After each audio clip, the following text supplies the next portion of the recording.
संतृप्त तर मला मिळाली आणि सरांचे खरोखर धन्यवाद. मला 2022ला जानेवारी महिन्यामध्ये अटॅक आले मग आणि जेव्हा मला ॲडमिट केल्यानंतर एन्जिओग्राफी झाली. त्याच्यामध्ये अटॅक पर्सन ब्लॉक आणि मला बायपास सर्जरी सजेस्ट केली होती. तर त्यावेळेला मी असा बेडवर झोपलेलो असताना मला फक्त एक व्यक्ती दिसली, ती म्हणजे ही, की मला ट्रीटमेंट करायची आहे, पण ह्यांच्याकडेच करायचं असं मी तेव्हाच ठरवलेलं.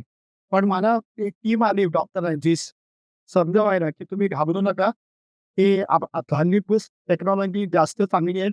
त्यांच्यात सर्जरी चांगली होईल. तरी पण मी बोललो माझं मन तयार नाही आहे ऑपरेशनला असं सांगून मी वेळ घेतला आणि मग घरी आलो आणि मला 16 फेब्रुवारीची डेट मिळाली सरांची.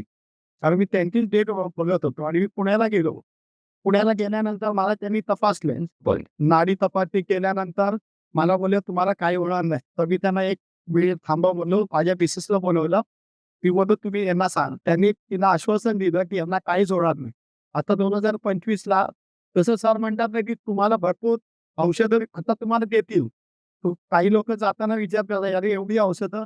पण आज मी एकच औषध घेतो. 2022ला सुरुवात केली तेव्हा भरपूर औषधं होती. पण कालांतराने जराने ते कमी करत गेली. आज मी फक्त एकच औषध घेतोय आणि आपलं जे नॅचरल आहे लसूण वगैरे ते रेग्युलर खातो आणि व्यायाम एक्सर म्हणजे वॉक वगैरे घेतो 3 किलोमीटरचा आणि आता मी उत्तम माझी तब्येत आहे.